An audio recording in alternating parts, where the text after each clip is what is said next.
The air did not scream, it folded. At a molecular level, the transition was less a movement through space and more a violent reorganization of atomic priority. Miguel O'Hara did not feel the wind of the fall so much as he felt the sudden, agonizing correction of his own mass against a reality that had not expected him. His nervous system, heightened by the mutagenic splicing of arachnid DNA, registered the shift in atmospheric composition before his eyes could process the light. The nitrogen to oxygen ratio was off by a fraction of a percent. The ambient temperature was 4 degrees higher than the climate-controlled heights of New York. His boots, tipped with retractable talons composed of a reinforced carbon polymer, found purchase not on the polished plasteel of an Alchemax spire, but on the corroded, grit-stained concrete of a ventilation shaft.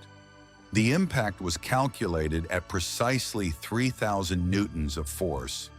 His skeletal structure, laced with the density of a predator, absorbed the shock, distributing the kinetic energy through his shins and thighs. A normal human femur would have shattered into 32 distinct fragments. Miguel simply crouched, his chest rising and falling in a rhythmic, clinical attempt to purge the exotic radiation of the chronal slip from his lungs. He was unaware that his arrival had been witnessed by the automated eye of a Kang Tao surveillance drone hovering 300 meters to the north.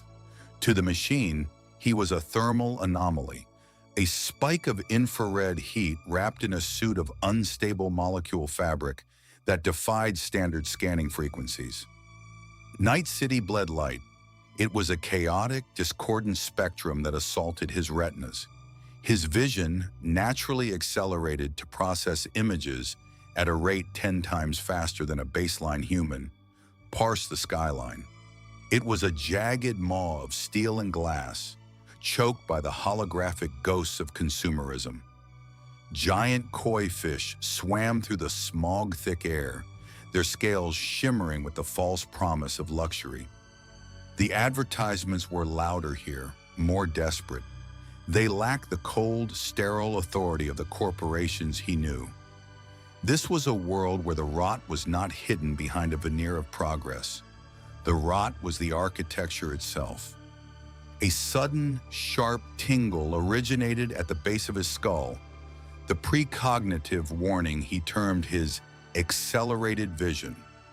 It was not a magical sense, but a hyper-instinctive processing of environmental variables. The sound of a pneumatic hiss, the shifting of weight on a metal grate 40 feet below, the scent of ozone and cheap synthetic pheromones. 4 individuals emerged from the shadows of a maintenance catwalk. Their biology was a crime against nature. One possessed a jaw replaced entirely by a chrome hydraulic press. Another had optics that glowed with a sickly, pulsating crimson, wired directly into a skull stripped of its scalp.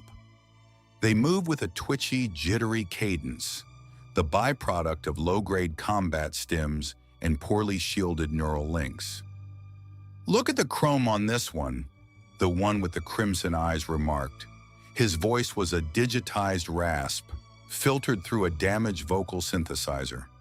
"The suit, that's high-end bioweave. Not even Arasaka puts out threads that clean." Miguel did not move. He was analyzing the threat. His pupils dilated, capturing the micro-movements of their hands. They were reaching for weapons, submachine guns of a blocky utilitarian design, their barrels scorched by repeated overheating. To the scavengers, the man in the blue and red suit was a windfall. They saw a payday. They did not see the predatory stillness of a creature that occupied the top of a different food chain. The leader raised a gold-plated pistol. His finger began to apply pressure to the trigger. The mechanical slack of the weapon was approximately 2 millimeters. In the time it took for the firing pin to strike the primer, Miguel O'Hara had already mapped 3 different paths to their extinction. He moved. To the observers, he simply vanished. To Miguel, the world entered a state of gelatinous suspension. The raindrops hanging in the air became stationary diamonds. The muzzle flash of the first shot was a slow, blooming flower of orange and white. He stepped around the trajectory of the bullet, the heat of the projectile brushing against the microscopic hairs of his suit. He reached the leader in 0.04 seconds. His hand, his fingers ending in serrated talons capable of rending steel, bypassed the man's guard. He did not punch, he harvested. The talons sank into the reinforced plastic of the scavenger's shoulder, finding the gap between the cybernetic socket and the remaining organic bone. With a sharp lateral twist, Miguel utilized the man's own momentum. The sound of the joint failing was a wet, heavy thud that vibrated through the metal flooring. The second scavenger, the one with the hydraulic jaw, attempted to pivot. His servos whined in protest, unable to match the sheer velocity of the intruder. Miguel dropped low, his center of gravity shifting with the fluidity of mercury. He swept the man's legs.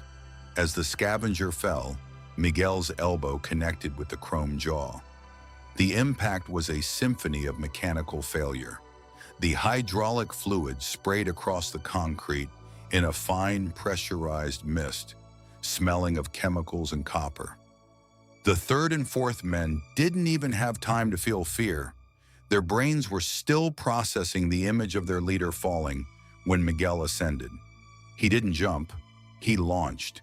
He clung to the underside of an overhanging neon sign, his talons bearing deep into the casing.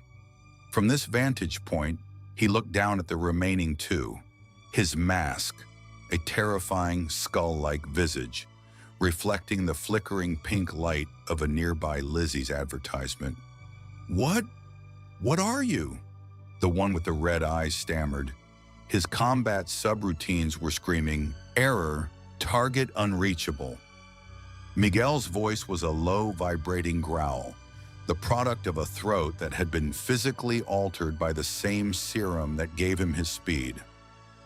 "I'm the guy who's going to let you live if you tell me what sector of Nueva York this is." The scavenger blinked. "Nueva... what?" "Chum, you're in Watson. You're in Night City." Night City. The name felt like a weight. Miguel's internal chronometer synced with the local data bursts leaking from the nearby terminals. The year was 2077. He was not in his future. He was in a past that had curdled into a different kind of nightmare. He was 22 years too early, and yet the technology around him felt like a primitive, violent ancestor to the world he sought to protect. He felt a sudden, violent shudder in his cells, a glitch. His form flickered for a millisecond, his outlines blurring into a chaotic mess of chromatic aberration. It was the multiverse's way of rejecting his presence, a reminder that his existence here was a structural instability. The pain was localized in his frontal lobe, a sharp, white-hot needle of sensory dissonance. He looked at his hands. They were trembling, the talons vibrating against the metal. He was a man out of time, trapped in a city that traded souls for silver, surrounded by a sky that was the color of a television tuned to a dead channel. He ignored the scavengers as they scrambled away into the darkness, their boots clattering against the metal in a frantic rhythm of survival. He stayed on his perch, watching the flow of traffic in the streets below. The armored AVs of the elite soaring above the neon-lit misery of the masses. He was alone. No Lila to provide tactical overlays, no Alchemax labs to retreat to. He drew in a breath of the polluted air. It tasted of ash and ozone. He would need to find a way back, or at the very least, a way to stabilize his own molecular frequency before the city dissolved him. High above, the Kang Tao drone circled back, its lenses zooming in on the lone figure perched like a gargoyle above the sprawl. It flagged the entity as high threat, unknown origin. Miguel O'Hara looked into the camera. He didn't hide. He didn't run. He simply waited for the next second to arrive, stretching it out until it felt like an eternity. 4 kilometers to the south, within the fortified, climate-controlled sublevels of the Arasaka Tower, a series of cooling fans accelerated from 3,000 to 12,000 rotations per minute. The sound was a low-frequency hum, a mechanical anxiety felt in the marrow of the technician's bones. On Monitor 7B, a localized data spike had just bypassed the automated filters. In the digital ether of the local subnet, the anomaly did not appear as a person. To the Netwatch surveillance ICE, Miguel O'Hara was a ghost code event, a jagged, impossible tear in the fabric of the city's electromagnetic reality. The signature was not binary. It was a multi-vector waveform that suggested a physical presence existing in 2 distinct states of density simultaneously. A junior analyst named Kento sat in a haptic chair, his eyes darting behind specialized optics that translated raw data into a visual field of neon geometry. He watched the replay of the Kangtao drone footage. To the unaugmented eye, the blue and red figure was a blur. To Kento's frame-by-frame scrubbing, it was a biological impossibility. The analyst noted the micro-articulation of the intruder's spine, the way the figure's center of gravity shifted before the scavengers had even processed a hostile intent. It was pre-reflexive. Kento's biometric software struggled to find a heartbeat, eventually settling on a rhythm that was too slow for the output of energy being displayed. The heart of this creature beat 40 times a minute, yet it moved at a velocity that suggested a metabolic rate of a hummingbird on high-grade combat stimulants. "Flag it," Kenna whispered into his internal comms. His voice was steady, but his adrenal glands were secreting a precise 0.5 milligrams of cortisol. "Sector Watson, target is non-conforming, no visible ports, no external neural links. It's all internal. Pure biological optimization. If this is a new Militech prototype, they've solved the heatsink problem." He was unaware that his report was already being intercepted by a third party, a splinter cell of Netwatch agents who specialized in Blackwall breaches. To them, the glitch Miguel experienced wasn't a mechanical failure. It was the sound of reality's door being left ajar. Back in the smog-choked streets of Kabuki, the air felt like a physical weight against Miguel's mask. He moved through the crowds of the night market, his presence causing a wake of confusion and reflexive fear. He was a shark swimming through a school of neon-lit fish. The people here were a tapestry of desperate modifications. He saw a woman whose skin had been replaced with gold-flecked polymer, her eyes 4 distinct lenses that rotated with a clicking sound, like a dying insect. He saw a man with a mechanical arm that wheezed with every movement, the oil leaking from a poorly sealed gasket onto the pavement. To Miguel, the cyberware of 2077 was a grotesque, primitive butchery. It was the philosophy of the sledgehammer applied to the delicate clockwork of the human nervous system. These people were bolting engines onto bicycles and calling it evolution. His internal sensors, the genetic gifts of the spider, were screaming. The city was a cacophony of electromagnetic noise. Every holographic billboard, every personal link, every automated car sent a pulse of radio frequency energy through his heightened nerves. It was like standing in the center of a burning cathedral while 1,000 bells rang at once. He stopped at a food stall. The smell of synth meat and recycled grease was a chemical assault. "1 unit," he said, his voice a rasping baritone that sounded like grinding stone. He pointed to a nutritional paste. He had no local currency, no euro dollars, but he had a piece of high-density scrap metal he had torn from the ventilation shaft earlier, a piece of 2099 Alchemax alloy. The vendor, a man with a cybernetic jaw that didn't quite sit flush against his skull, squinted at the metal. He scanned it with a handheld device. The device emitted a high-pitched error tone, before smoking and shutting down. "What is this, Choom?" the vendor asked, his hand drifting toward a sawed-off shotgun beneath the counter. "Some kind of military-grade jammer? You looking for a fight?" Miguel's pupils contracted. He could see the tension in the man's tendons. He could see the way the shotgun's safety was already disengaged. In the 0.3 seconds it would take the vendor to draw, Miguel could have dismantled the stall and the man behind it. But then, the world blurred again. The glitch was more violent this time. Miguel's vision split into 3 distinct timelines. In one, the vendor was a skeleton. In another, the stall was a pile of ash. In the third, the current reality, the man was screaming. Miguel's body vibrated at a frequency that caused the surrounding glass to crack in a perfect circular pattern. The unstable molecules of his suit struggled to maintain their cohesion. To the onlookers, he was a flickering hologram, a digital ghost that was physically tearing the air apart. He didn't wait for the food. He launched himself upward, his talons catching the edge of a balcony. He climbed with a frantic, twitching speed, leaving deep gouges in the synthetic stone. He reached the roof and collapsed. His lungs burned. The oxygen in 2077 was too thin, too polluted. His body was a high-performance engine being fueled by kerosene. "Focus," he hissed to himself, the clinical part of his brain attempting to diagnose the failure. Cellular degradation, atomic displacement. The slip wasn't clean. The universe is trying to fill the hole I made with whatever is nearby. He was unaware that in a high-rise office overlooking the district, a fixer known as Regina Jones was already receiving 3 different calls about a blue demon in Kabuki. The rumors were already mutating. Some said he was a rogue AI in a physical shell. Others said he was an Arasaka experiment gone psycho.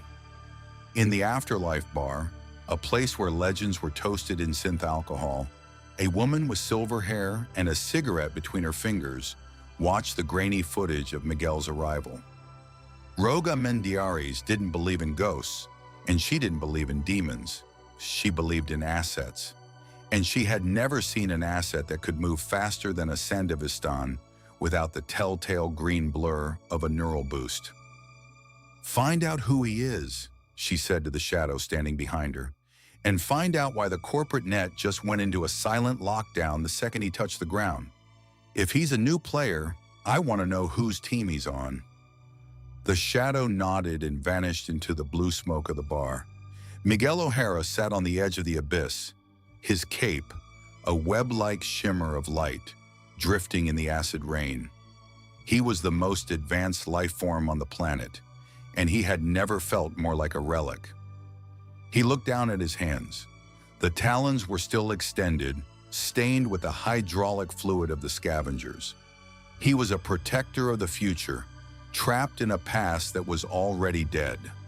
And then he heard it, a sound that didn't belong in the mechanical roar of the city, a low rhythmic thumping. A helicopter? No, something heavier. The Arasaka Daisenshi tactical unit was approaching. They weren't coming to arrest him. They were coming to harvest him. The atmospheric pressure within a 50-meter radius of Miguel O'Hara shifted. It was a subtle pre-ballistic vacuum caused by the synchronized approach of 4 Arasaka Daisenshi heavy tactical suits. These were not men in armor. They were bipedal tanks, their organic components reduced to little more than a brain and a spinal cord suspended in a nutrient-rich, shock-absorbent gel.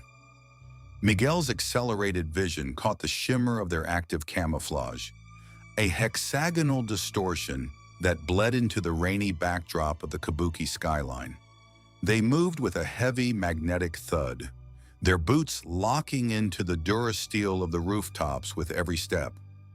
He did not stand. He remained crouched, his talons digging millimeter-deep grooves into the ledge.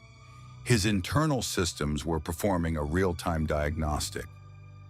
Psychological mode, active. Memory partition, Alchemax security protocols. Analysis. These units are equivalents to the public eye's heavy suppression squads, primitive but lethal in their lack of restraint. They aren't here to negotiate. They are here to collect a biological sample. Asterisk. Target identified, a voice boomed, not from a mouth, but from a directional external speaker that vibrated Miguel's very teeth. Designation unknown. Classification cyberpsycho/high-value asset. Containment protocol Zeta 5. Zeta 5 meant lethal force authorized on non-essential limbs. The first Daisenshi raised a forearm mounted with a Militech Basilisk autocannon. The barrel's rotation began at 0 and reached 6,000 RPM in 0.2 seconds. Miguel didn't wait for the first round to leave the chamber. He threw himself backward, his body a blur of crimson and indigo. The shell's 20mm high-explosive rounds shredded the concrete where he had been a heartbeat prior. The impact was a chaotic symphony of shattering stone and fire. Miguel, suspended in the air, felt the thermal bloom press against his suit. While mid-air, he fired a strand of organic webbing. It wasn't the chemical compound of his predecessor. It was a high-tensile paramagnetic filament produced by glands in his forearms. It latched onto the sensor array of the lead Arasaka unit. Miguel landed on the vertical surface of a nearby billboard, his boots adhering to the flickering neon glass. With a violent, whip-like motion of his torso, he yanked the line. The 3-ton tactical suit was jerked forward.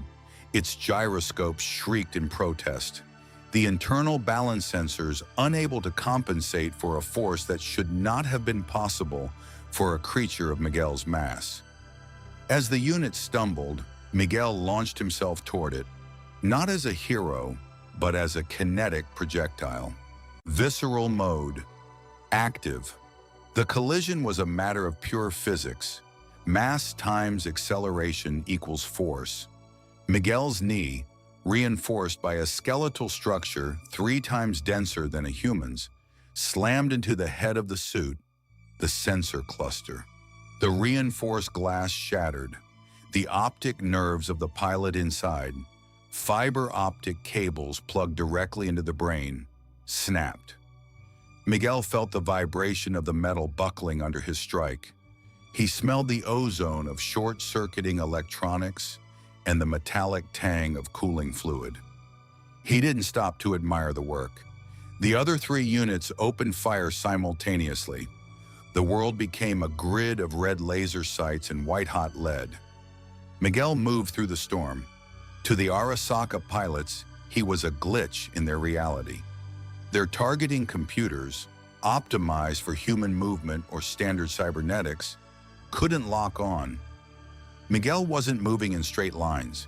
He was utilizing the Z-axis, bouncing from the underside of a hovering AV to the side of a water tower. His movements dictated by a geometry they hadn't been programmed to calculate. He reached the second unit. Instead of a frontal assault, he dropped into a slide beneath its massive legs. His talons, extended to their full length, raked across the hydraulic lines of the suit's knee joints. The spray of pressurized fluid was blinding. The suit collapsed, its internal servos grinding as it tried to stay upright. Miguel was already on its back, his hands tearing into the plating. With the raw, unbridled strength of his spliced DNA, he ripped a cooling vent cover off its hinges and jammed a handful of his own webbing into the intake. The suit began to overheat instantly. Internal alarms wailed, a shrill digital scream that cut through the rain. "Warning," Miguel growled, his voice barely audible over the roar of the combat. "Your hardware is obsolete." But then the glitch returned. A wave of chromatic distortion washed over him. His left arm suddenly phased through the metal of the suit, becoming semi-translucent. The pain was an ice pick driven into his medulla oblongata. His vision fractured. He saw the Arasaka Tower as it was in 2077, and for a terrifying second, He saw it as a crumbling ruin in a wasteland he didn't recognize. He fell. His physical cohesion was failing. He hit the roof hard, sliding across the wet surface. The two remaining Daisenshi leveled their cannons. They didn't care about the glitch. They saw a momentary opening. "Cease fire!" A new command cut through the tactical channel. A black, sleek AV-9, bearing the gold and red Arasaka crest, descended from the clouds. It didn't have the heavy weaponry of the tactical units. It was a transport, a luxury predator. The side door slid open. A man stood there, silhouetted against the interior's sterile white light. He wasn't wearing armor. He wore a high-collared, charcoal gray suit that cost more than a Watson slum. His eyes were not glowing. They were cold, dark, and utterly focused. "Takamura-san," the leader of the tactical squad, crackled over the comms. "The asset is unstable. We should neutralize." "No, the man," Goro Takamura replied, his voice a calm blade. "Look at him. He is not unstable. He is misplaced. Lord Saburo wishes to see the man who bleeds through time." Miguel struggled to push himself up. His left arm was slowly solidifying, the molecules knitting back together with an agonizing itch. He looked up at the AV, his red eyes burning through the slits of his mask. He was outmatched, not by power, but by his own failing biology. If he fought now, he would vibrate into atoms. "I don't take appointments," Miguel spat, a bead of blood trailing down the inside of his mask. Takamura stepped onto the edge of the AV's ramp. "You do not have a choice, Spider. You are dying. This city is a poison to your blood. We have the technology to stabilize your condition. Or you can stay here and become a stain on this roof." Miguel looked at the two remaining tanks, their cannons still aimed at his chest. He looked at the sky, where the glitch was beginning to tear at the edges of the clouds. He was a scientist before he was a hero. He knew a terminal diagnosis when he saw one. He retracted his talons. The interior of the Arasaka AV-9 was a vacuum of sensory input, a stark contrast to the neon-drenched cacophony of the streets below. The cabin was pressurized to an exacting degree, the air scrubbed of pollutants and infused with a faint, synthetic scent of cedar, a manufactured nostalgia for a Japan that no longer existed. Miguel O'Hara sat strapped into a high-tensile restraint chair, his pulse a low, rhythmic thrum in his ears. His left arm was still numb, the skin there appearing slightly translucent, as if the reality of 2077 were a lens that couldn't quite focus on his anatomy. Opposite him sat Goro Takamura. The bodyguard remained motionless, his hands resting on his knees, his eyes fixed on the mask of the man who had just dismantled two multi-million euro-dollar tactical suits with his bare hands. "Your breathing has stabilized," Takamura noted, his voice lacking the digital distortion of the street dwellers. "Your heart rate is 38 beats per minute. Even for a man with the highest grade of biological chrome, that is inefficient, unless your biology is not human." Miguel tilted his head, the white lenses of his mask narrowing. He didn't speak. He was mapping the interior of the craft. 6 reinforced alloy plates, 3 internal security turrets hidden behind recessed panels in the ceiling, 1 pilot isolated behind a blast-proof bulkhead. "I am not interested in your silence," Takamura continued unbothered. "I am interested in the fact that your DNA is screaming. Our onboard med scanners cannot decide if you are a living organism or a localized data corruption." The AV banked sharply, the inertial dampeners humming as they ascended into the rarefied air of the corporate plaza. The massive obsidian monolith of Arasaka Tower loomed ahead, its peak piercing the low-hanging acid clouds like a jagged tooth. "You think you're going to fix me," Miguel finally said, his voice a low, predatory rasp. You don't even have the vocabulary for what's happening to me. You're still playing with silicon and wires. My problem is structural. It's chronological. Takamura's eyes flickered, a subtle indication that his internal neural link was processing that statement. Chronological, a bold claim, but one that explains the energy readings we detected during your arrival. You are a man from another time. Or perhaps another possibility. The craft glided into a private hangar at the 121st floor.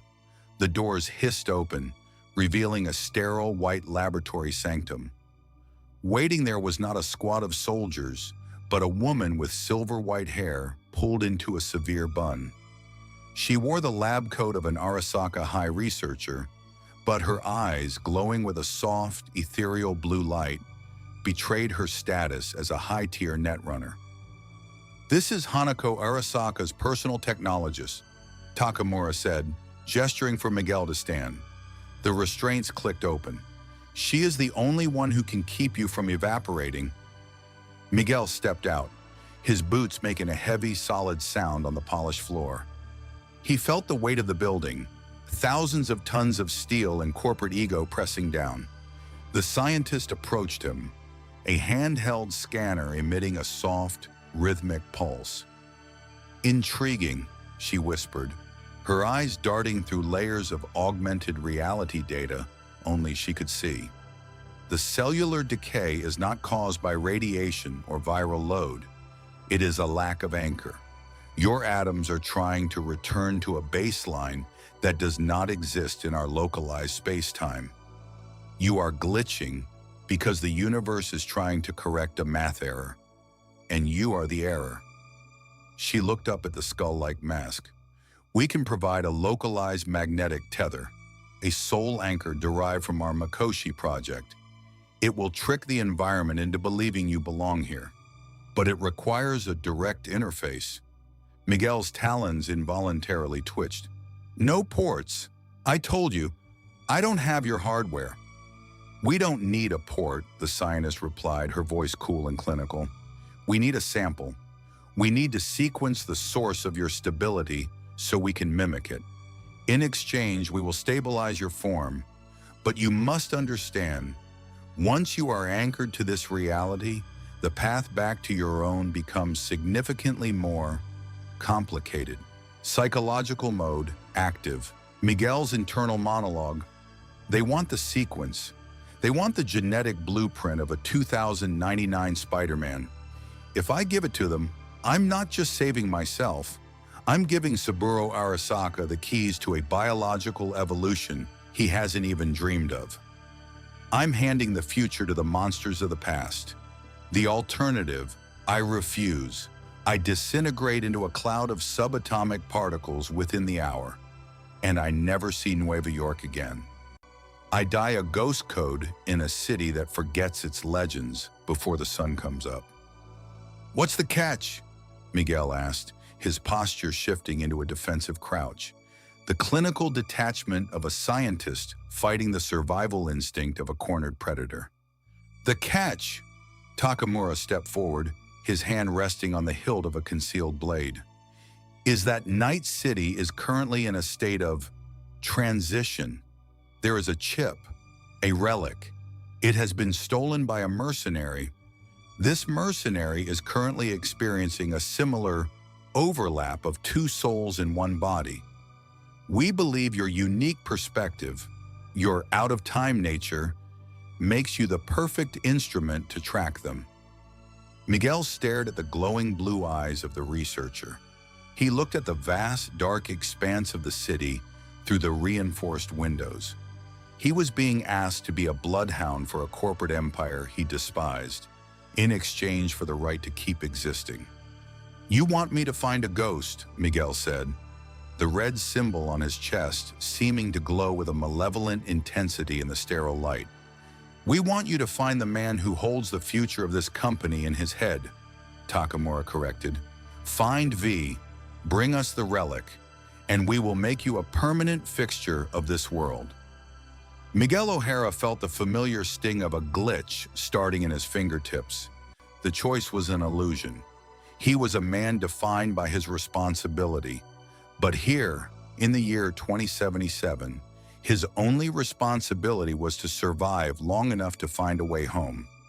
"Fine," Miguel growled, his talons extending with a sharp metallic shink. "But I do it my way. No leashes, no trackers, and if your soul anchor fails, I'm coming for the head of this tower first." Takamura bowed slightly, a gesture of respect for a fellow warrior. "Agreed. Welcome to the payroll, Spider." The rain in Haywood didn't just fall, it dissolved. It carried the chemical weight of the city's industrial sins, a tepid gray slurry that hissed against the unstable molecule fabric of Miguel's suit. He stood atop the skeletal remains of a burnt-out mega-building, his talons buried deep into a rusted support beam. Below him, the district was a sea of rhythmic, artificial pulses. The soul anchor Arasaka had embedded into the base of his skull, hummed with a low-frequency vibration, a digital leash that kept his atoms from vibrating into the ether. It felt like a cold needle constantly pressed against his consciousness, reminding him that his existence was now a subsidized luxury. He closed his eyes, tuning out the roar of the city to focus on the sensory input his enhanced biology provided. He wasn't looking for a person, he was looking for a specific resonance. The relic chip in V's head was a localized distortion, a pocket of high-density data that bled into the physical world. To Miguel's accelerated vision, the world was a map of thermal trails and electromagnetic wakes. He found it, a jagged, flickering trail of silver and blue light cutting through the crowded alleys of El Coyote Cojo. It was a messy trail, saturated with the radiation of a failing neural link. Miguel launched. He did not use the traditional arc of a swing. He was a bolt of kinetic energy, his body cutting through the smog with a sound like a whip crack. He blurred past a group of Valentinos, the air displacement knocking their drinks from their hands before they even felt the wind. To them, he was a ghost in the machine, a red and blue glitch in the local subnet. He reached the alleyway in 1.4 seconds. The figure at the end of the alley didn't look like a legendary mercenary. They were slumped against a dumpster, their head lolling to the side as sparks danced across the personal link behind their ear. V was pale, their skin reflecting the sickly green of a nearby MILF-Guard hologram. But as Miguel landed, silent as a shadow, the air around V began to ripple. "Great," a second voice echoed, though V's lips didn't move. It was a distorted, analog growl that seemed to vibrate from the air itself. "Another corporate lapdog, and this one's wearing pajamas." Miguel's pupils contracted to pinpricks. He saw him, a flickering, semi-transparent man with a silver arm and a sneer that tasted like stale cigarettes and rebellion. Johnny Silverhand, the ghost in the chip. "You're the one they're afraid of," Miguel said, his voice a low, clinical rasp. "A dying merc and a dead rocker. You're holding the future of a world you don't even belong in." V looked up. Their eyes shifted. The glowing orange of a high-end Kiroshi optic engaged. In a single fluid motion that defied the frailty of their appearance, V stood. There was no hesitation, no glitch in their movement. This was not the desperate scavenger Arasaka had described. This was a predator at the end of their rope, with nothing left to lose but their soul. "Arasaka sent a specialist," V said, their voice steady despite the blood trickling from their nose. "You don't smell like a solo. You smell like science." "I'm here for the chip," Miguel replied, his fingers curling into claws. "I don't care about your war. I care about the stability of this reality. You're a structural instability, V. I'm the correction." V didn't respond with words. They tapped the side of their neck. Suddenly, the world slowed down for Miguel, but it slowed down for V too. The telltale green blur of a legendary tier, apogee Sandevistan, rippled around the mercenary. For the first time since arriving in 2077, Miguel O'Hara was matched in velocity. The two collided in the center of the alley. The shock wave of the impact shattered every window within 20 yards. Miguel's talons raked across the V's forearm, but instead of flesh, they struck the reinforced plating of gorilla arms, subdermal actuators that hissed with hydraulic pressure. V countered with a punch that carried the force of a small freight train. Miguel twisted in midair, the blow glancing off his ribs, the kinetic energy sending him spinning through a brick wall. He recalculated in milliseconds. V wasn't just fast, they were a walking arsenal. He saw the gleam of monowire, a molecular thin filament, extending from V's wrist, glowing with a lethal blue light. "You're fast, Spider-Man," Johnny's ghost laughed, leaning against a rain barrel as if watching a theater performance. "But V's got the best chrome money can steal. You're fighting a god made of scrap metal." V lunged again, the monowire whistling through the air. Miguel didn't retreat. He used his accelerated vision to track the microscopic vibration of the wire. He reached out, not with his hands, but with a strand of organic webbing, snagging the wire's hilt and yanking V toward him. The mercenary didn't resist. They used the momentum to close the gap, their other hand reaching for a smart pistol. The Skippy AI chirped a cheerful, increasing brain matter splatter as it locked onto Miguel's center mass. Miguel hit the ground, sliding between V's legs and launching a kick into their lower back. He felt the impact vibrate through his leg.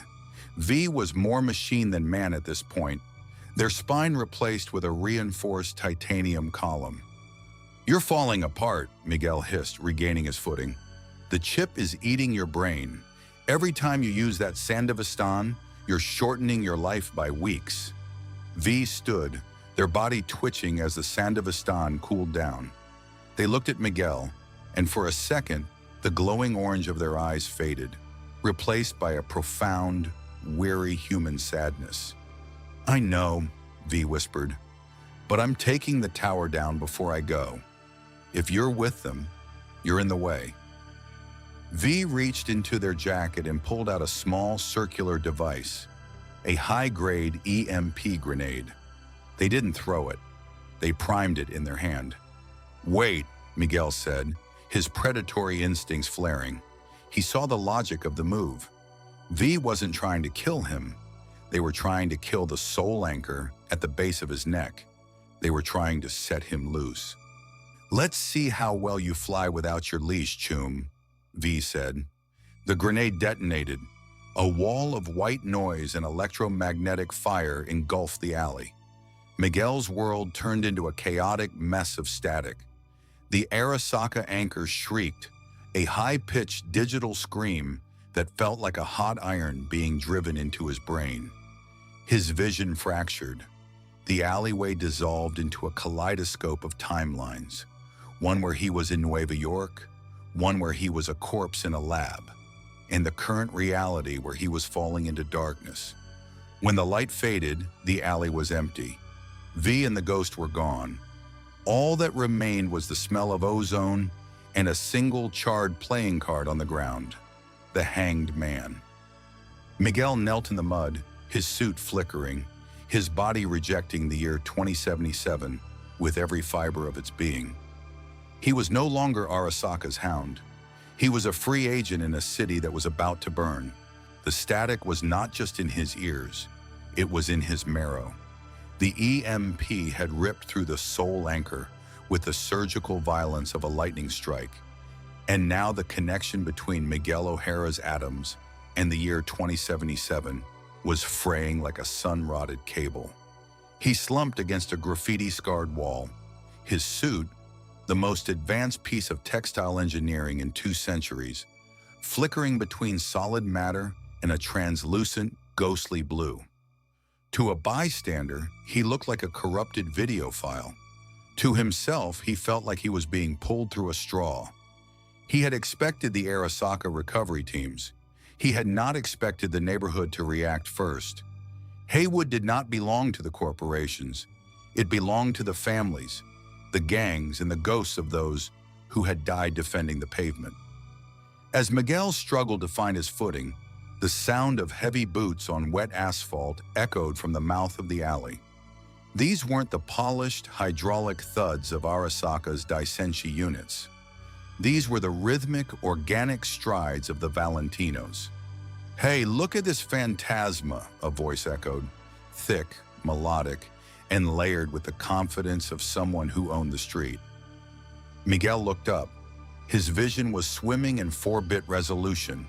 3 men stood at the entrance. They were draped in gold and crimson, their skin a canvas of intricate religious iconography and gleaming chrome filigree. The leader, a man with a gilded jaw and eyes that glowed with a warm, steady amber, stepped forward. He wasn't reaching for a gun. He was holding a handheld neural scanner. "Arasaka Tech," the leader spat, looking at the sparking remains of the anchor on Miguel's neck. "You're the one the Saka suits are screaming about on the subnet. The Blue Demon. Only you don't look like a demon right now. You look like a stray dog in a bad neighborhood." Miguel's talons retracted with a wet metallic click. His predatory instincts were screaming threat, but his scientific mind saw an opportunity. These weren't corporate scientists. They were street engineers. They knew how to make things work when the manual was lost. "The anchor," Miguel wheezed, the air in his lungs feeling like jagged glass. "It's fried. I need a localized magnetic bridge, subdermal." The leader, a man known to the locals as Padre's best lieutenant, squinted. "You're talking like a ripper doc, Yessie, but we don't work for free, and we definitely don't work for Saka."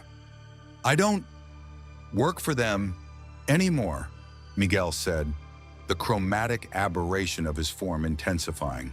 His hand passed through the brick wall for a split second before snapping back into solidity. "V, set me free.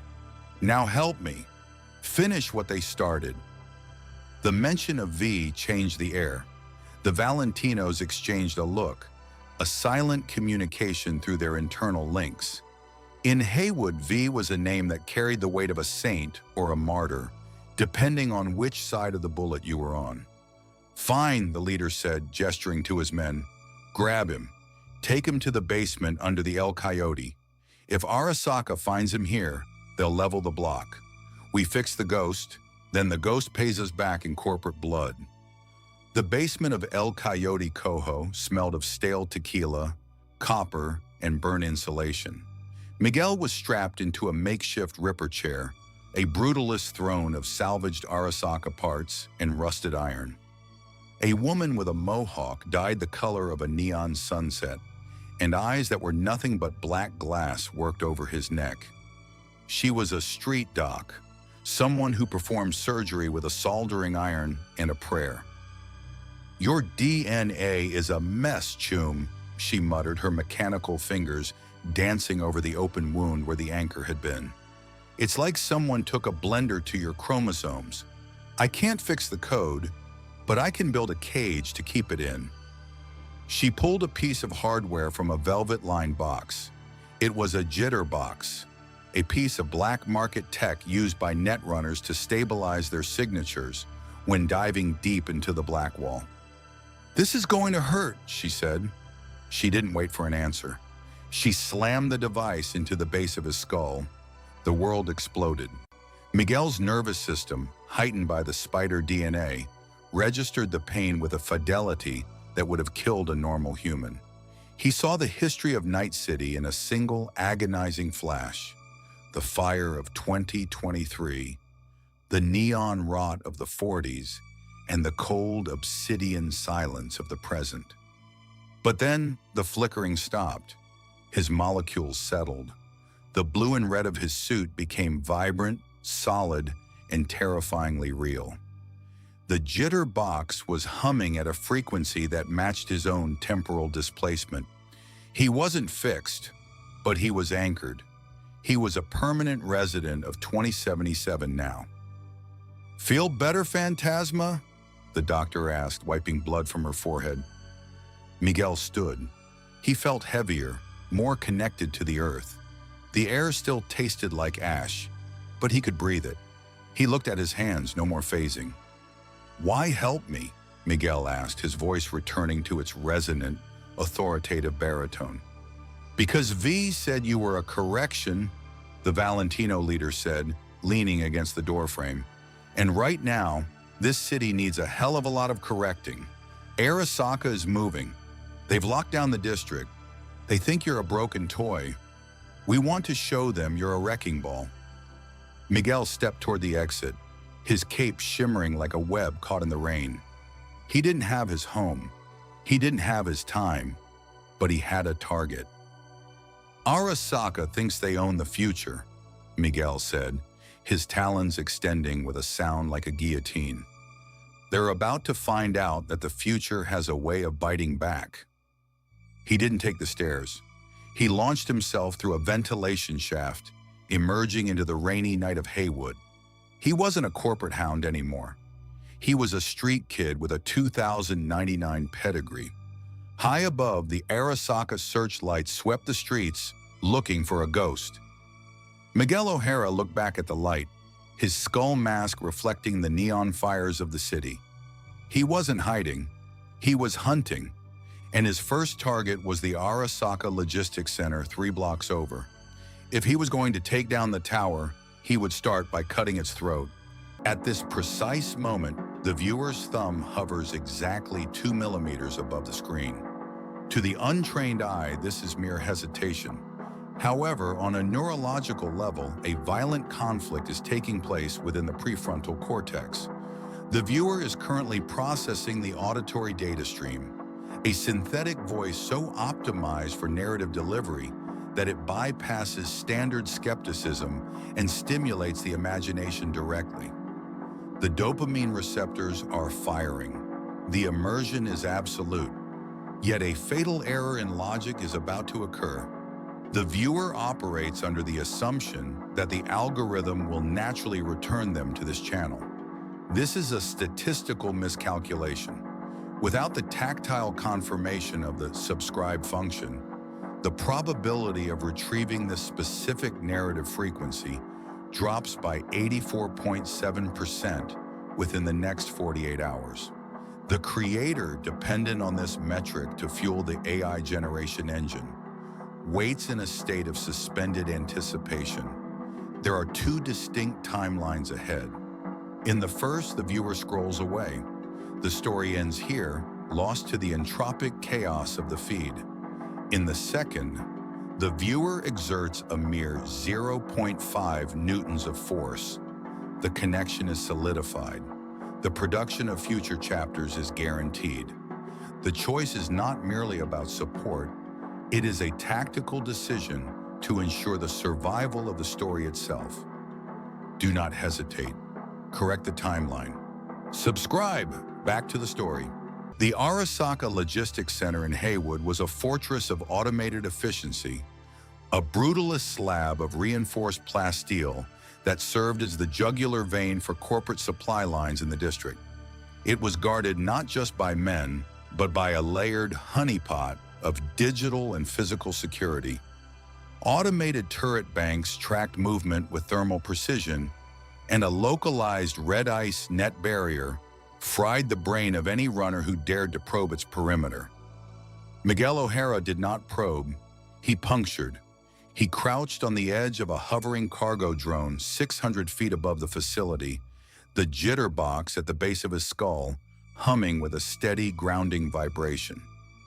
He calculated the air resistance, the gravitational constant of 2077, and the exact timing of the facility's radar sweeps. In his mind, the world became a grid of predictable trajectories. He dropped. The fall was silent. He didn't use a parachute or a glide suit. He simply manipulated his body's surface area, becoming a spear of indigo light. At 30 feet from the roof, He fired a dual strand of organic webbing, the filaments latching onto the primary cooling towers. He swung with a force that would have ripped the arms from a cyber-enhanced Solo, using the centripetal acceleration to slingshot himself through the reinforced glass of the command center's observation deck. The glass shattered into 10,000 shimmering diamonds. Before the first shard hit the floor, Miguel was already moving. Two Arasaka security guards, their reflexes boosted by mid-grade Kerenzikov boosters, attempted to raise their weapons. To them, the intruder was a blur of static. Miguel's accelerated vision parsed their movement as if they were trapped in amber. He saw the microscopic twitch of a trigger finger, the dilation of an optic lens, the precise path of a projected bullet. He didn't punch. He moved with a clinical, predatory grace. He caught the first guard's wrist, the sound of the radius bones snapping under his grip lost in the roar of the alarm. With a fluid pivot, he used the guard's momentum to hurl him into the second, the collision occurring at a calculated 40 miles per hour. "Intruder! Sector 4!" a voice shrieked over the comms, but Miguel was already gone. He descended into the heart of the logistics floor, a vast cavern filled with thousands of shipping containers moving on automated magnetic rails. It was a labyrinth of moving metal. Miguel thrived in the chaos. He adhered to the underside of a moving container, his talons bearing into the alloy as he was whisked over a squad of Arasaka Red security officers. From above, he rained down chaos. He didn't use guns. He used his environment. He severed the magnetic tethers of a 5-ton crate, letting it crush a localized turret bank. He fired a web line into a pressurized cooling pipe, the escaping nitrogen creating a fog bank that blinded the automated scanners. Suddenly, the floor vibrated. The jitterbox at his neck flared with a warning heat. A Minotaur. Heavy combat mech stomped into the bay, its dual-linked autocannons tracking Miguel's heat signature through the fog. The mech was a relic of corporate warfare, a 2-story engine of destruction designed to level city blocks. "Target locked!" the mech's synthesized voice boomed. The air erupted. The autocannons fired, the rounds chewing through shipping containers and steel supports as if they were paper. Miguel was forced into a state of perpetual motion. He vaulted over a moving rail, his boots leaving glowing scorch marks on the metal as he accelerated. The world slowed to a crawl. He saw the shells, each the size of a soda can, drifting past his face. He could see the rifling marks on the lead. He launched himself at the mech's head, the sensor pod. The Minotaur's AI attempted a defensive sweep, but Miguel was faster than the processing speed of its combat subroutines. He landed on the mech's shoulder, his talons glowing with the friction of his impact. He didn't just strike, he dissected. He plunged his claws into the heavy armor plating, finding the primary fiber optic trunk that linked the pilot's brain to the machine. With a violent twisting motion, he ripped the cables out.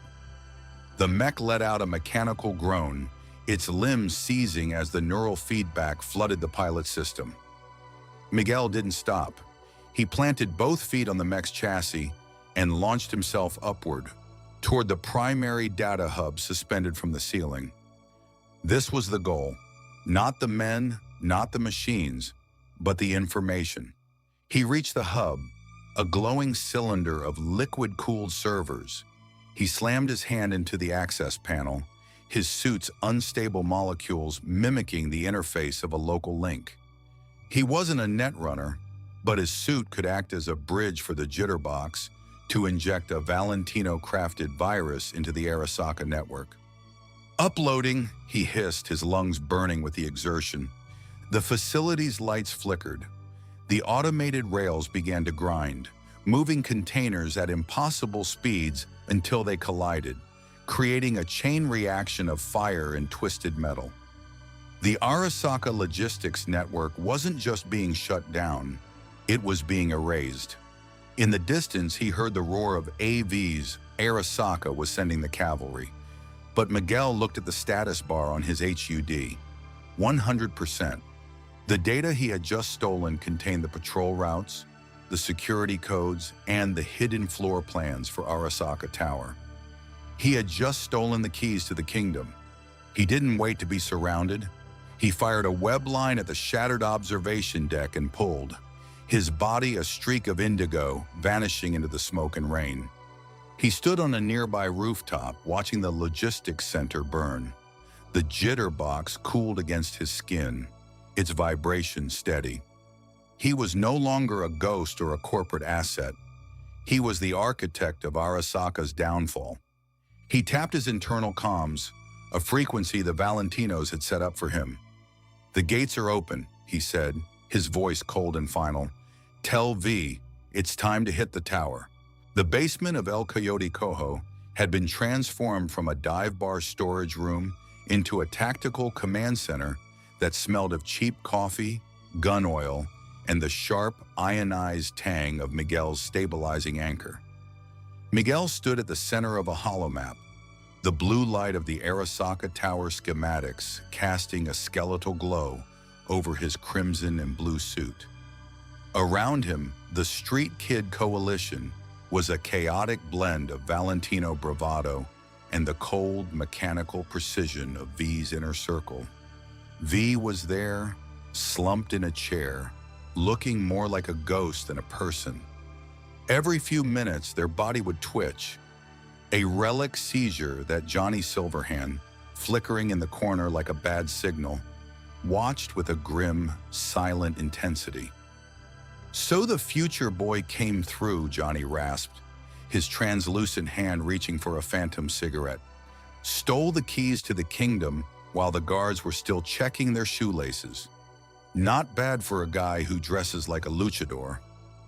Miguel ignored the taunt, his focus locked on the thermal vents of the tower's 121st floor. "The security grid is a recursive loop. If we don't hit the sub-processors within a 3-second window, the ICE will fry V's brain before we even reach the elevator." "Hey," V rasped, looking up with eyes that were half Karoshi, half human. "I've handled worse. Just get me to Mikoshi. I'll handle the digital heavy lifting." The tension in the room was thick enough to choke a combat stim solo. It was a moment that demanded a leader, a hero, someone who looked like they belonged on a pedestal. Miguel felt the weight of it. He stepped toward a small table where a stack of encoded data chips sat, the physical keys the Valentinos had prepared to bypass the street-level barricades. "I'll carry the primary uplink," Miguel said, his voice dropping into its authoritative Nueva York baritone. He reached for one of the thin, sleek chips. His fingers, however, were not designed for the delicate ergonomics of 2077 consumer tech. As he tried to pinch the chip between his thumb and forefinger, his retractable talons, primed for rending carbon fiber and scaling skyscrapers, slipped.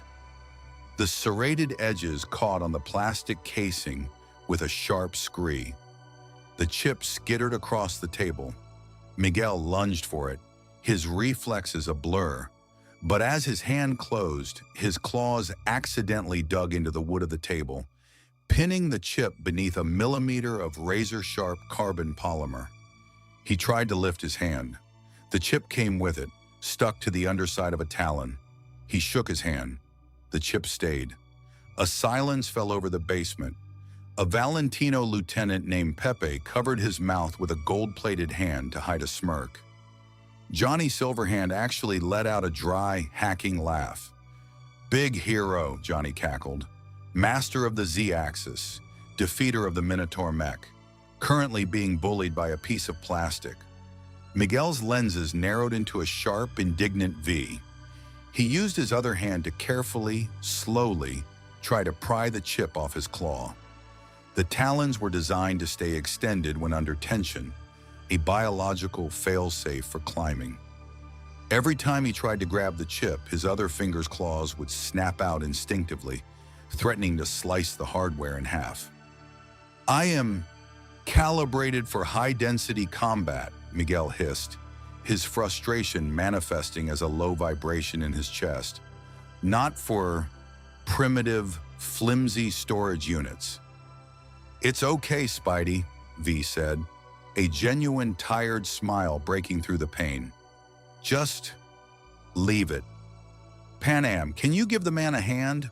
Or a pair of tweezers? Pan Palmer, the nomad leader who had been watching the exchange with crossed arms and a skeptical eyebrow, stepped forward.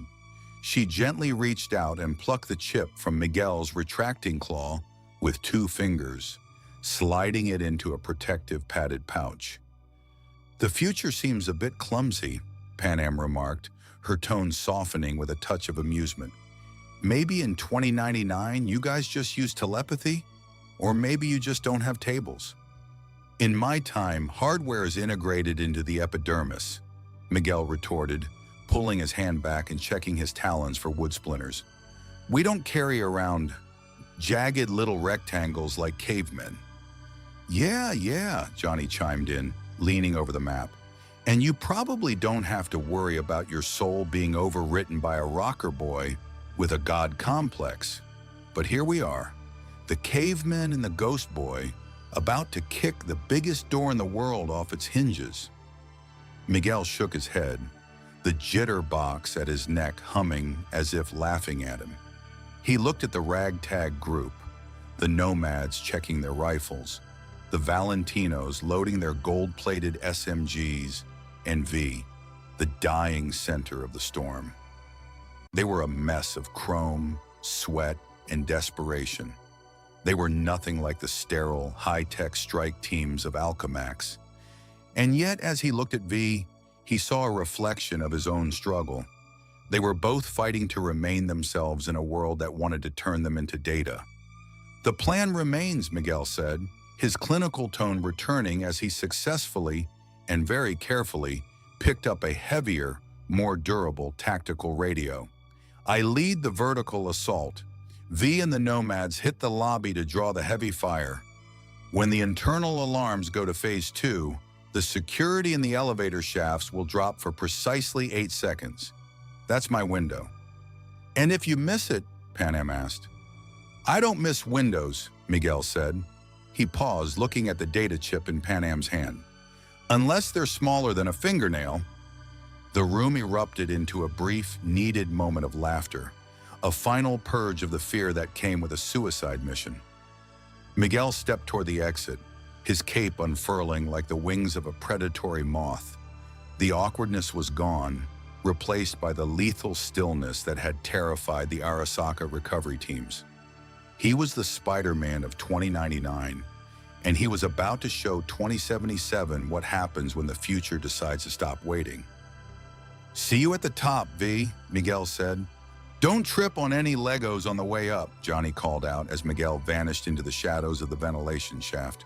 The ascent up the spine of Arasaka Tower was a vertical hellscape of strobing red emergency lights and the rhythmic, bone-shaking percussion of high-caliber fire echoing from the lobby far below.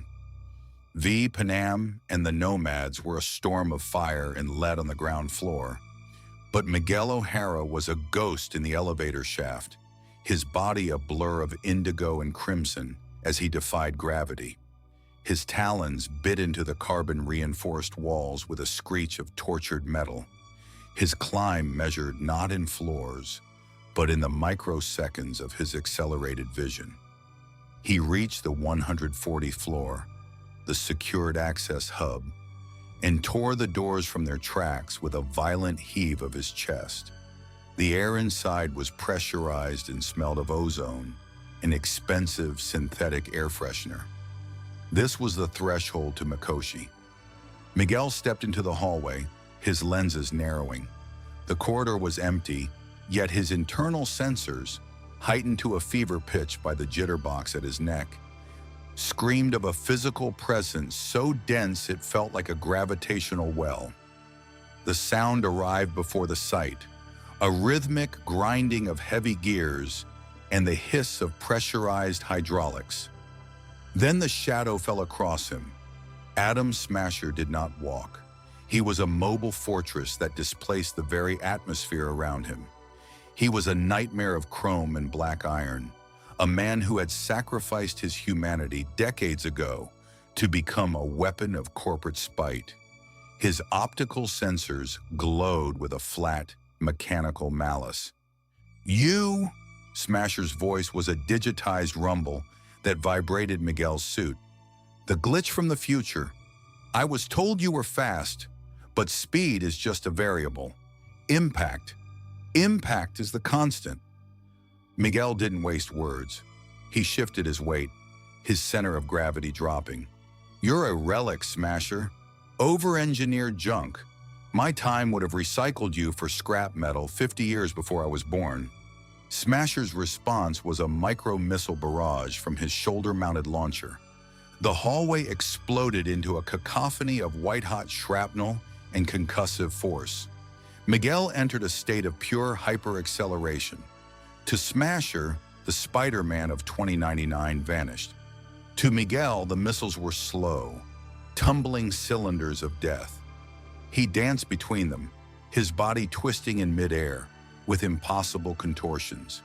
He used a strand of organic webbing to snag one of the missiles, redirecting its trajectory back towards Smasher's legs. The explosion rocked the tower, but Smasher emerged from the smoke, his heavy plating barely scorched. He lunged with a speed that defied his 3-ton mass, his fist, a block of reinforced titanium, swinging in a wide arc. The collision was seismic. Miguel caught the fist, his boots sliding back and carving deep trenches into the floor. The force was enough to shatter the foundation of a lesser building. Miguel's skeletal structure groaned, the density of his arachnid DNA fighting to keep his arms from snapping. "Cute," Smasher growled. He fired the built-in shotgun in his other forearm at point-blank range. Miguel twisted his torso, the pellets shredding his cape but missing his vitals. He used the momentum of Smasher's swing to launch a counterattack. His talons extended to their maximum length, 5 inches of serrated carbon polymer blades. He raked them across Smasher's chest, the sound like a chainsaw hitting a safe. Sparks showered the room as the blades found the gaps in the heavy armor, severing secondary hydraulic lines. Smasher let out a distorted roar, his massive hand closing around Miguel's throat.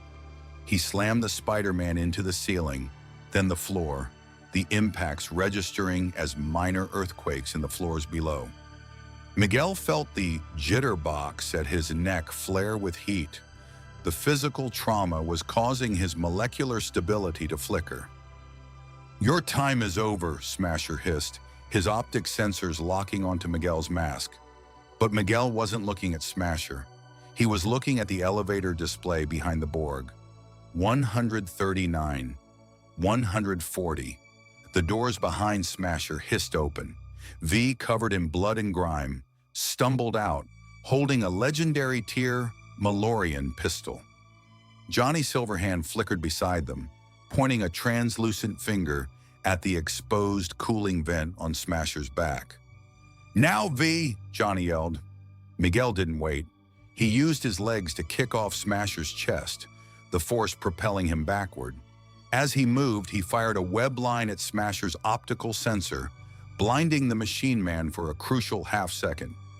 "I'm not the one whose time is up," Miguel spat. V fired. The high-explosive rounds from the Malorian struck the exposed hydraulics Miguel had shredded moments before. Smasher's back erupted in a spray of synthetic blood and sparks. The massive Borg stumbled, his gyroscopes failing as Miguel landed a precision strike. A double-fisted hammer blow to the top of Smasher's head, reinforced by 1,000 pounds of kinetic energy. Smasher crashed to his knees, the floor beneath him buckling. For the first time in his long, blood-soaked history, the legend of Arasaka looked vulnerable. Miguel stood over him, his suit torn, his breathing heavy and clinical. He looked at V, then back at Smasher. He didn't finish it. He wasn't a murderer. He was a scientist who knew when an experiment was over. "He's yours, V." Miguel said, his voice a low vibration. "I'll hold the door. Get to Mikoshi. Finish it." V nodded, their eyes meeting Miguel's in a silent moment of cross-temporal respect. They stepped past the kneeling smasher, heading toward the heart of the tower. Miguel turned toward the hallway, where more Arasaka security was flooding in. His talons slid back out, glowing in the emergency lights. He was the wall between the present and the future. "Come on," Miguel whispered, the jitterbox hum turning into a roar in his mind. "I can do this all night." The air within the Mikoshi chamber was a sterile, superconducting chill that felt like the inside of a frozen computer. Massive obsidian server towers hummed with a low-frequency vibration that Miguel felt in the very marrow of his bones.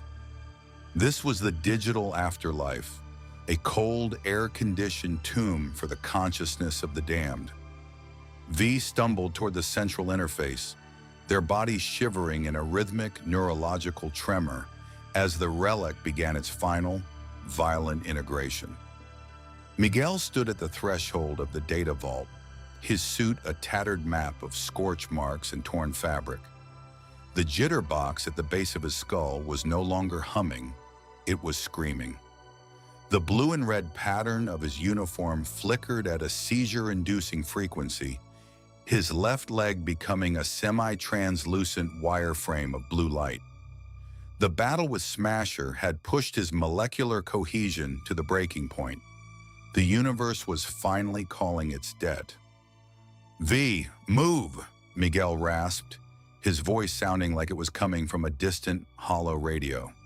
"The net runners, they're trying to lock the sector. I can hold the physical door, but the digital one is closing." Johnny Silverhand appeared beside the interface, looking more solid than he had since the mission began. He looked at V, then at Miguel. For a moment, the rocker boy's habitual sneer was replaced by a look of profound, cross-temporal recognition. "You're falling apart, Spider-Man," Johnny said, his voice echoing in Miguel's mind through the neural link. "The Saka tech can't hold you anymore. You stay here another minute, and you aren't just dying, you're being deleted from history.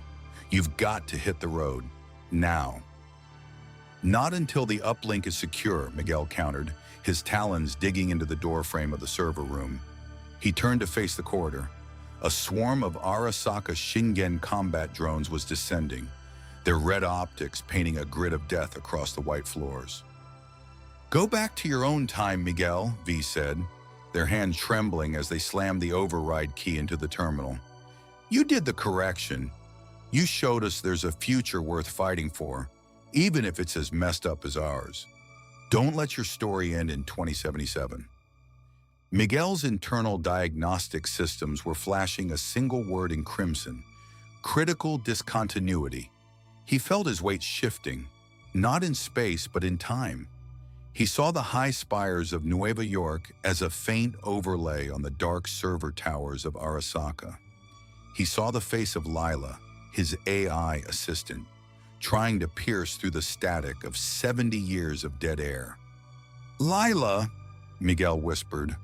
"I've got the signal," a digital voice chirped, momentarily overriding the jitterbox. It was the familiar, cheeky tone of his home time. "Miguel, what took you so long?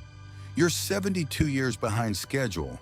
I'm pulling you back, but the window is only 0.8 seconds wide. If you miss it, you're a permanent part of the Arasaka backup drives." Miguel looked at V one last time. The mercenary was glowing now, their consciousness beginning the transition into the cold light of the net. They had won. The tower was burning, the legends were written, and the corporate grip was slipping. "One final correction," Miguel growled. He didn't run for the exit. He launched himself into the center of the drone swarm. To the Arasaka security forces, it was a moment of pure, unadulterated terror. The Blue Demon didn't just attack, he exploded into a storm of kinetic energy and temporal static. He tore through the drones with a velocity that caused the air to ignite. He was a creature of two worlds, using the very glitching that was killing him to phase through enemy fire and reappear behind their lines. He was a ghost with the strength of a titan. 0.4 seconds, Lila's voice echoed. Miguel reached the center of the room and fired a massive, wide-spectrum web line, pinning the entire security squad to the walls. He looked back at the Mikoshi terminal. V was gone, replaced by a steady, pulsing green light on the monitor. The soul had been saved, or at least it had escaped the cage. 0.1 seconds, initiating chronal snap. The world didn't fade, it folded. The black obsidian of Arasaka Tower shattered into 1,000,000 digital shards. The smell of ozone was replaced by the sterile, clinical scent of an Alchemax lab. The crushing gravity of the 21st century lifted, replaced by the weightless, high-altitude hum of 2099. Miguel O'Hara slammed onto the polished floor of his private laboratory. He gasped, his lungs burning as they adjusted to the filtered, oxygen-rich air of the future. He looked at his hands. They were solid. The jitter box was gone, replaced by the familiar, cold interface of his own equipment. He was home. He stood up slowly, his suit's molecules knitting themselves back together, purging the grime and blood of a past that shouldn't have been his. He walked to the massive glass window of his office, looking out over the sprawling, tiered metropolis of New York. The advertisements were sterile, the hover cars were silent, and the corporate authority was absolute. But as he looked down at his forearm, he saw a single jagged scratch on the carbon polymer fabric, a mark left by Atom Smasher's fist, and next to it, tucked into a small utility pouch he didn't remember having, was a single charred playing card, the Hanged Man. Miguel O'Hara, the Spider-Man of 2099, let out a slow, tired breath. He looked at the card, and for the first time in a long time, he didn't see a tragedy. He saw a reminder. "Lila," he said, his voice returning to its calm, scientific detachment. "Yes, Miguel?" "Run a deep file search on the year 2077, specifically the Arasaka Tower incident." Searching. "Miguel, the records for that era are remarkably corrupted. It's almost as if someone, or something, scrubbed the digital archives." "Why do you ask?" Miguel tucked the card into a secure drawer and looked back out at the future. "Just checking on some old friends. I want to see if the corrections held." High above the city, a holographic koi fish swam through the clouds, a ghost of an older world, shimmering with a light that didn't belong to 2099. Miguel smiled, his red eyes reflecting the neon glow of a future that was finally his own again. The sun did not rise over New York. The city simply adjusted its brightness. Miguel O'Hara stood at the floor-to-ceiling transparent steel window of his private sanctuary in the Alchemax spire, his silhouette a sharp, jagged interruption against the neon grid of the 2099 Skyline. The silence here was expensive, a vacuum-sealed luxury that felt like an insult after the wet, screaming chaos of Night City. His internal systems were conducting a final purge of the exotic particulate matter he had brought back in his lungs. Micro traces of lead, synthetic tobacco, and the copper tang of 20th century blood. His pulse sat at a cold, resting 36 beats per minute. Clinical, precise, recovered. "Lila," he said, his voice a low vibration that triggered the room's acoustic sensors. "Deep scan the encrypted partition I flagged during the return transition. Use the Spidergate decryption protocols. Level 9 priority."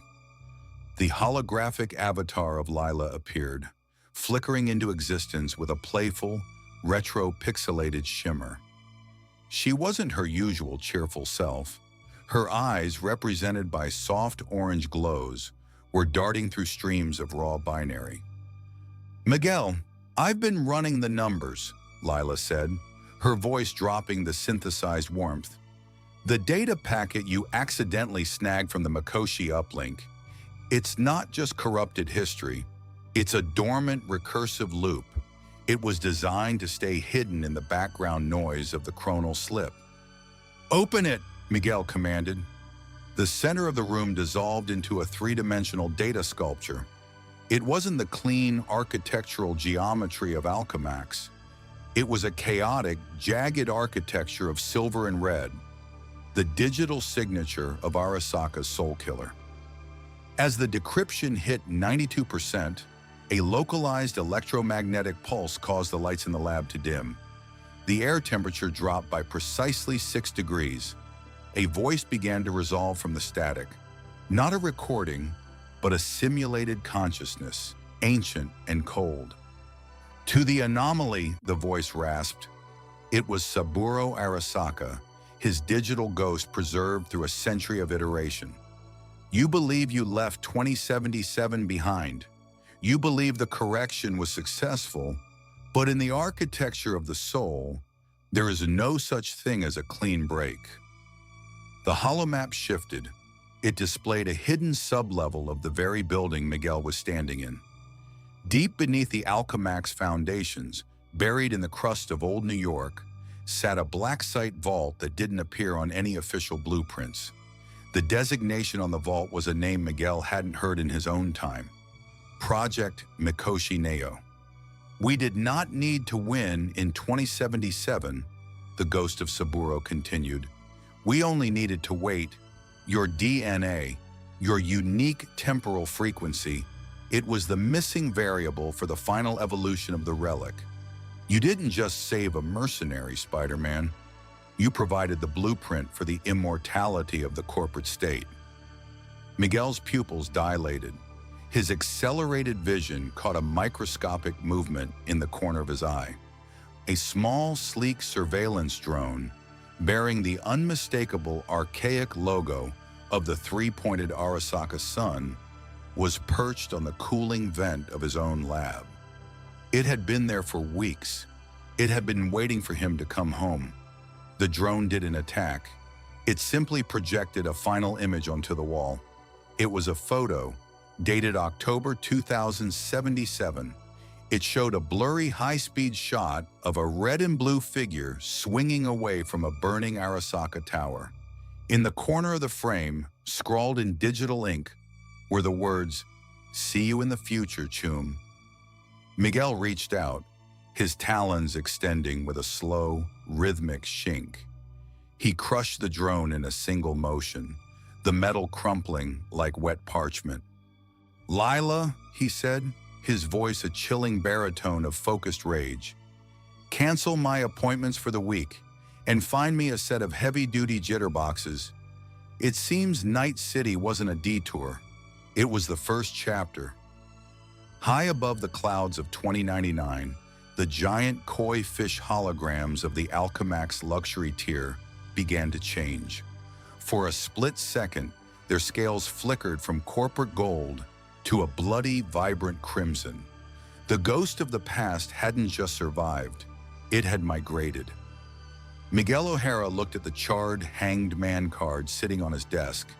He didn't see a tragedy anymore. He saw a target. The war for the future had just become a two-front conflict. The narrative thread has reached its terminus. The current timeline stabilizes, and the audio transmission ends here. But the portal never truly closes. It only waits for the next divergence. To ensure you are present when reality fractures again, you must align with the signal. Subscribe to What If Portal Comics. It is the only way to guarantee your passage into the next chapter. The archives are vast, and another world is already waiting for your observation on the screen. The next jump is yours to make. For now, let the static fade. Enjoy the music in this moment of stillness while you decide your next destination. See you in the next reality.